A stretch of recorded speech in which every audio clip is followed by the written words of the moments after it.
Hey everyone, welcome back to the channel. If you're new here, don't forget to hit that subscribe button so you never miss out on videos like this. Today, we're diving into a topic that so many of us are familiar with but rarely discuss: overthinking. You know those moments when your mind just won't shut off, and you're stuck in a loop, replaying the same thoughts over and over. Well, if you've ever found yourself in that headspace, you're not alone. Overthinking is something that nearly everyone experiences to some degree, but it can make us act in some pretty strange ways, some of which you might not even realize until you step back and look at it. In today's video, we're going to go through 10 odd things overthinking makes you do. By the end of this, you might recognize a few behaviors you've been caught up in, and hopefully, we can find some ways to stop that mental hamster wheel from running out of control. So, let's get into it. Body 10 odd things overthinking makes you do. Number 1. Replaying conversations like a movie scene. You've probably had that moment when you're lying in bed, just trying to get some rest, but instead, your brain is playing back a conversation you had hours ago, or even days ago. Overthinking makes you replay these moments like you're editing a film. Every single word is analyzed. Asterisk, did I say that wrong? What did that pause mean?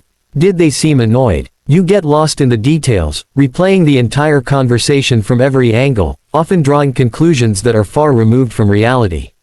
But here's the kicker, it doesn't change anything. Asterisk. The conversation is over, but in your head, it feels like it's still unfolding. And that takes up so much of your mental energy.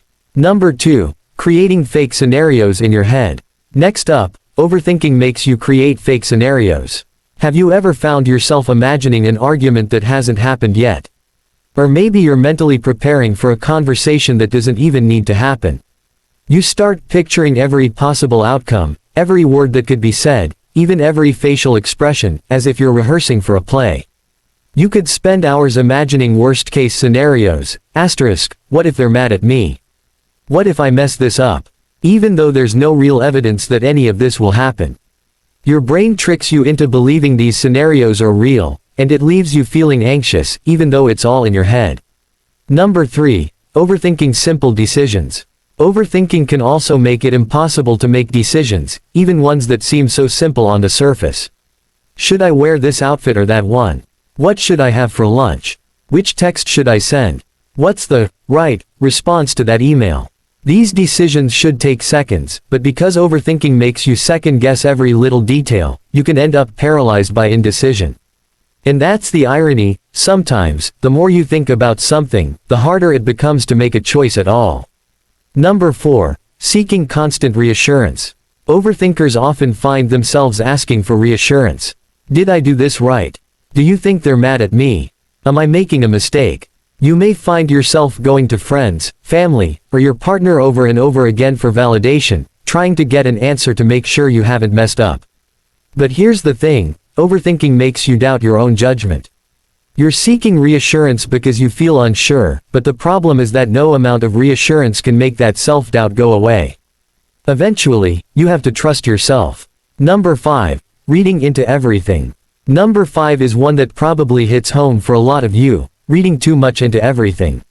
Someone sends you a one-word text, or maybe they take a bit longer to respond than usual, and your mind goes into overdrive. Asterisk.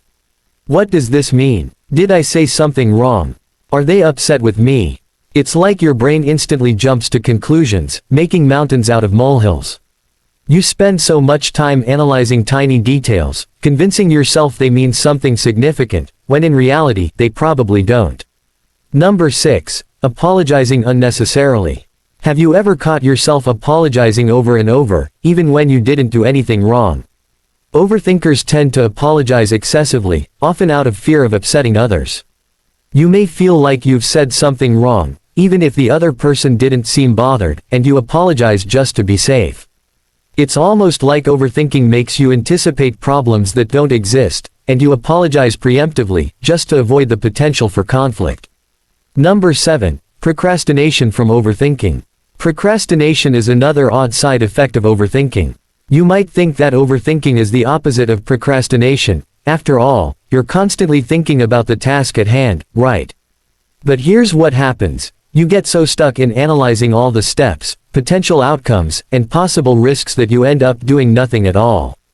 You try to plan everything perfectly, but because no plan ever feels perfect enough, you end up putting it off. And then you end up feeling guilty for not doing it, and the cycle continues. Number 8. Rehearsing conversations before they happen. Overthinkers often rehearse conversations before they even happen. You've probably done it, imagining what you're going to say to someone and how they're going to respond. You plan your lines, your tone, your body language, everything asterisk. But here's the thing, real conversations don't follow scripts asterisk. Overthinking conversations before they happen might make you feel prepared, but it usually leads to anxiety because the real exchange rarely goes according to plan. Number 9. Over-preparing for everything. Overthinkers tend to over-prepare for everything. Have you ever packed extra just in case? Carried backup chargers, snacks, and emergency plans for something as simple as a casual meet-up. That's overthinking at its finest. It's like you try to predict every possible outcome and prepare for it, just in case. But life doesn't work that way, and sometimes over-preparing is just a way of dealing with the anxiety of the unknown. Number 10. Struggling to sleep due to racing thoughts. And lastly, overthinking makes it hard to sleep. You're trying to wind down, but your mind is wide awake. You start thinking about everything that's happened during the day, every awkward moment, every word you might have said wrong. You rehash past conversations, and then, of course, you start worrying about the future. What if something goes wrong? What if you forget something important? And before you know it, hours have passed, and you're still wide awake. Asterisk closing paragraph, wrap up and message. If you've found yourself nodding along to some or all of these, don't worry, you're not broken. Overthinking is a natural human tendency, and it happens to the best of us. But the good news is, you can start to break these patterns. The first step is awareness. Just knowing that you're caught in a cycle of overthinking can be incredibly powerful. The next step is to challenge those thoughts. Ask yourself, is this really a problem, or am I just imagining the worst-case scenario? What evidence do I have to support these thoughts? You don't have to trust every thought that comes into your mind. And you certainly don't have to act on every impulse. Overthinking doesn't have to control your life. With time, you can start taking back your mental space and finding more peace of mind. But it's okay to take small steps, don't expect to change overnight. Be kind to yourself. Remember, you're human. If you recognize any of these overthinking habits in yourself, that's the first step toward making them less frequent. So next time you find yourself stuck in your head, pause and take a deep breath. You don't have to have everything figured out right this second. Thanks for watching, and if this video helped you see your own overthinking patterns more clearly, be sure to hit that thumbs up button. I'd love to hear your thoughts in the comments below. Do any of these habits sound familiar? How do you cope with overthinking?